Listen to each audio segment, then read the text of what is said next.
Hello and welcome to WEBN General News. I'm Junru Tao. And I'm Olivia Flans. Let's get started with some breaking news. The imprisoned Russian opposition leader Alexei Navalny has been missing for 6 days.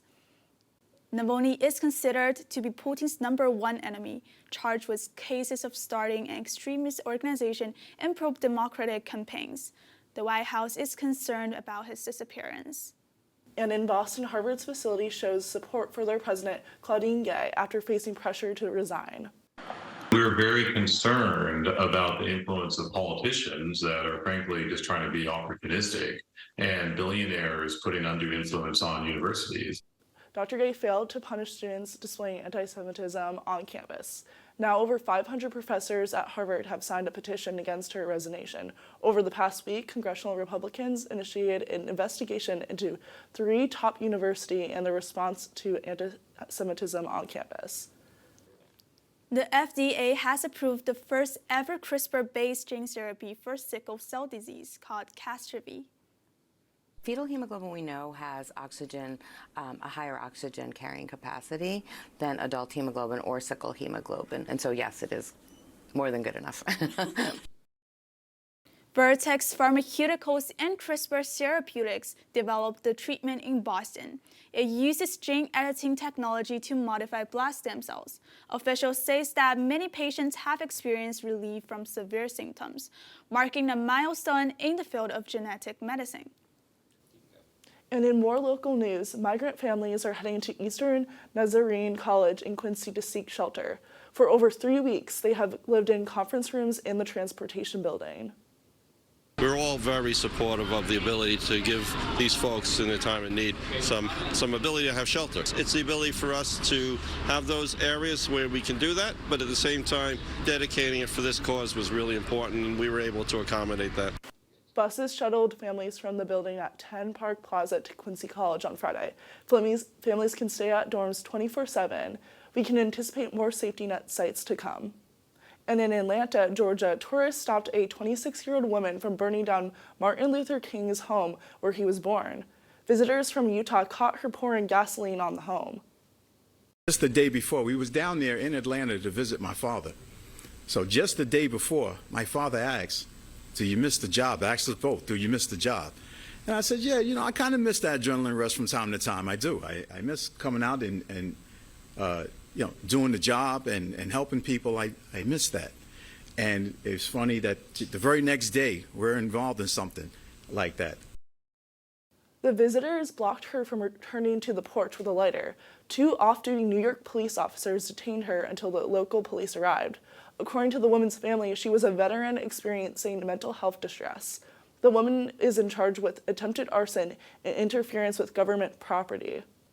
And what does Hunter Biden's recent indictment mean for President Biden's 2024 campaign?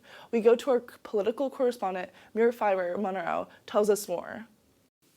Thank you, Olivia. On Friday, Hunter Biden was indicted on 9 tax charges in California. The charges include 3 felonies and 6 misdemeanors. If convicted, Biden could spend up to 17 years in prison.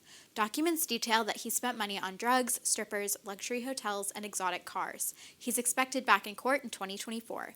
The White House declined to comment on the indictment.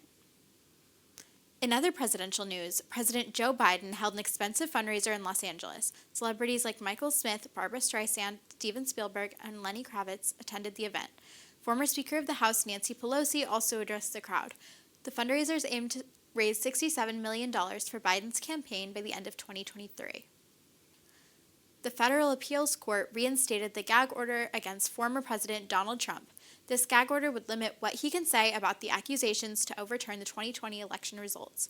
The order prohibits both Trump and his lawyers from making critical comments about potential witnesses and prosecutors. That's all for politics. Back to you at the desk. Thanks, Mira. Coming up, updates on the case of Michigan school shooting in 2021. And President Putin's plan for the upcoming Russian election. Will be right back.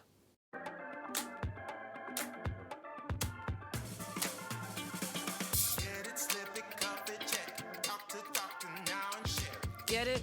Slip it, cuff it, check it. High blood pressure silently affects millions of Americans.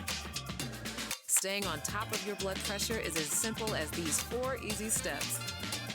Self-monitoring is power. Visit manageyourbp.org to learn more. Welcome back. Let's jump right back into today's stories. A teenager was sentenced to life in prison on Friday without parole for shooting 4 classmates in Michigan school back in 2021. Instead of speaking at her wedding, I spoke at her funeral. Instead of fishtailing her hair for a game, I curled her hair in a casket.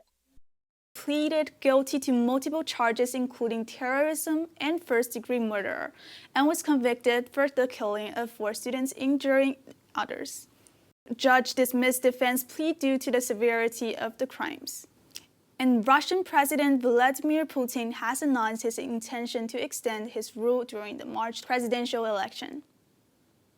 You know, they're stretched out along a 600-mile stretch, but he stopped the counteroffensive this summer, and so he feels pretty good about himself, and evidently so do the Russian people.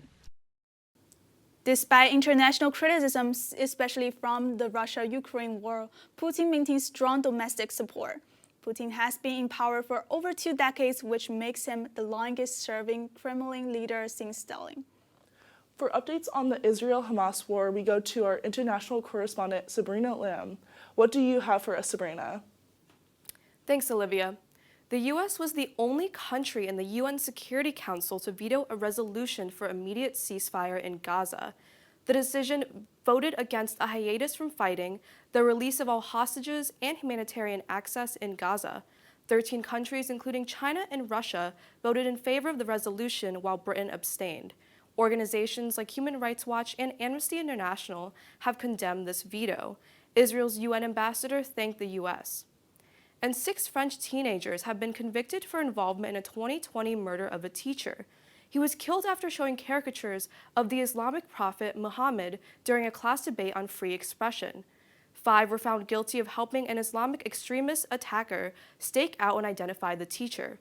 The students at Patty's school testified that they were unaware of a plan to kill the teacher.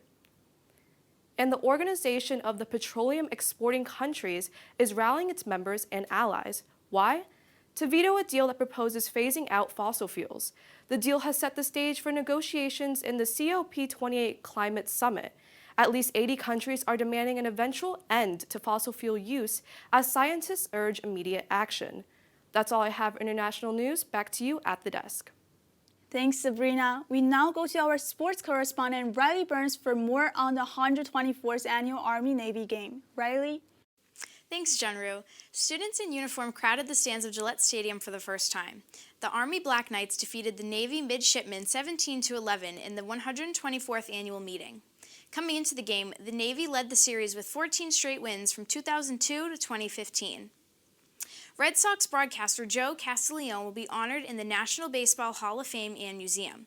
Castiglione will be honored with the Ford C. Frick Award in 2024 for his 43 years of broadcasting in the MLB.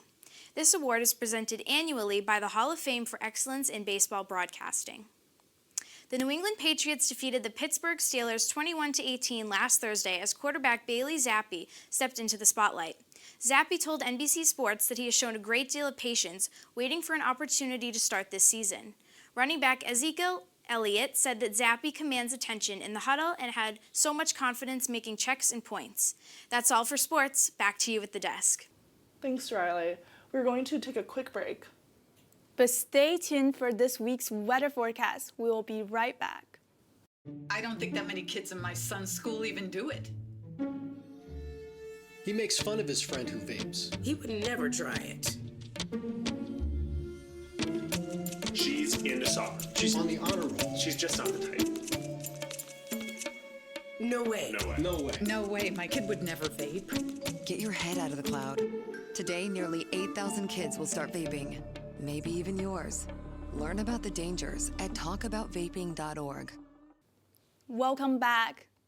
I am definitely feeling the cool weather of this holidays this week. Let's go to our weather correspondent, Phoebe Alves, to prepare us for this week's forecast. Phoebe? This week, we can expect some chilly winter weather here in Boston. Today, there is a 100% chance of rain with a high of 62 and a low of 34, so keep your umbrella handy. Cooling down the rest of the week, Tuesday there will be a low of 30 and a high of 42. On Wednesday, there will be a low of 28 and a high of 42. The coldest day of the week is Thursday with a low of 23 and a high of 34. On Friday, it warms up with a high of 49 and a low of 27. It will be sunny all week, so don't forget your sunglasses. That's all I have for weather. Back to you at the desk. Thanks, Phoebe. Glad there is still some sun this week. In other news, more evidence emerged from Jonathan Majors' domestic violence trial involving his former girlfriend, Grace Jabari. On Friday, the trial disclosed text messages where Majors warned Jabari to avoid seeking medical attention for a head injury in September. Majors was arrested in March for allegedly assaulting Jabari in a separate incident. The jury was instructed to treat the message as background to the more recent incident. There's no one that sings Christmas better than Mariah Carey. Our entertainment correspondent, Zach Pullen, tells us more about how the artist is changing things up this season. Zach? Thanks, Olivia. Mariah Carey released a new music video for All I Want for Christmas Is You. The new music video features unseen footage of her tour. Carey takes a step back in the video so the focus can be more on her fans. This new release is a gift of appreciation to her fans. At least 4 A-list comedic actors declined offers to host the Golden Globes. This includes Chris Rock, who was infamously slapped by Will Smith when hosting last year. Celebrity publicists have commented that hosting is a thankless job, especially with all of the negative feedback that comes with it. An interview with Norman Lear taken before his death was just released. Lear was interviewed by journalist Steve Lopez. He said, quote, "Life is about that little space between what's over and what's next." The late producer died at age 101 earlier this month. That's all I have. Back to you two at the desk. Thank you, Zach. For pizza lovers in greater Boston area, Sally's Pizza, a renowned Connecticut pizzeria, will open its doors in Woburn on December 14. This new location at Woburn Village marks Sally's first foray into Massachusetts. Famous for its coal-fired brick oven pizzas, Sally's has been a culinary staple since 1938. More details on this expansion can be found on their website. That's all the news we have for you today. Thank you so much for joining us. I'm Jun Rutao. And I'm Olivia Flans. Have a great night.